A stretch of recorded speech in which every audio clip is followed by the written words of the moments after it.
Hi friends, today தக்காளி சாதம் எப்படி செய்யறதுன்னு செஞ்சு காட்ட போகிறேன். அதுக்கு ஸ்டவ் பற்ற வச்சு ஒரு கடாயை வச்சுக்கோங்க. எண்ணெய் ஊற்றி எண்ணெய் நல்லா சூடானதும் கடுகு உளுத்தம் பருப்பு, மிளகு கொஞ்சம் போட்டுக்குங்க. நல்லா கடுகுலாம் பொரியட்டும்.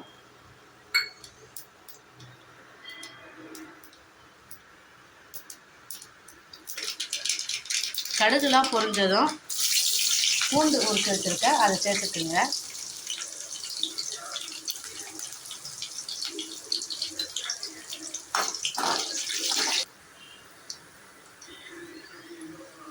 ரெண்டு சின்ன சைஸ் வெங்காயத்தை கட் பண்ணி வச்சுருக்கேன், அதை சேர்த்துக்குங்க.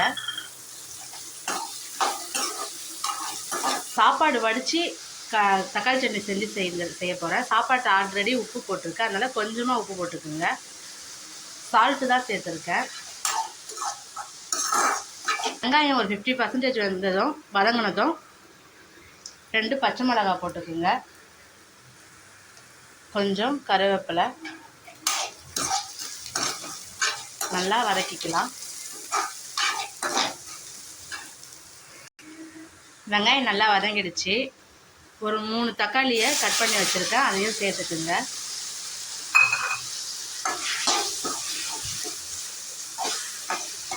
ஒரு 1/4 ஸ்பூன் அளவு மஞ்சள்தூள் போட்டுக்குங்க.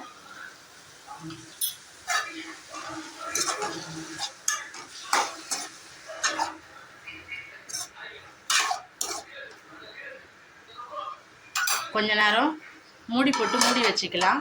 தக்காளி நல்லா வதங்கிடும் எண்ணெயிலேயே. தக்காளி நல்லா வதங்கிடுச்சான்னு பார்க்கலாம்.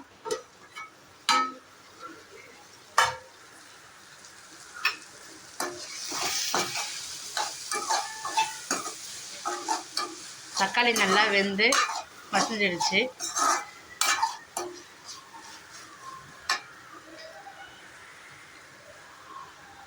ஒரு ஸ்பூன் தனியா பவுடர், 1/2 ஸ்பூன் சில்லி பவுடர்,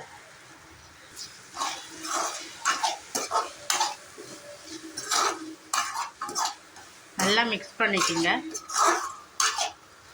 கொஞ்சமாக சீரக பவுடர், உங்களுக்கு வேண்டான்னா ஸ்கிப் பண்ணிக்கோங்க.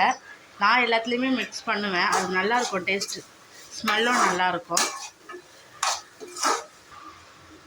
கொஞ்ச நேரம் இதை அப்படியே மூடி போட்டு வச்சுக்கலாம். எண்ணெய் நல்லா பிரிஞ்சு வரட்டும்.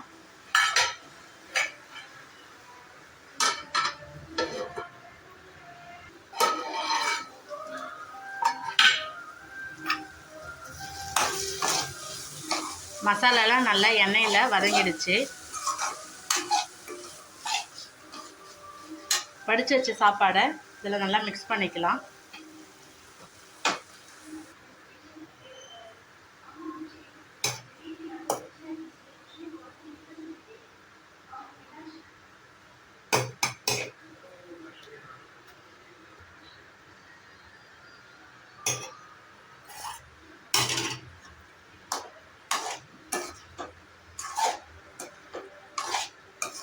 இதே மாதிரி எடுத்து நல்லா மிக்ஸ் பண்ணிக்கோங்க.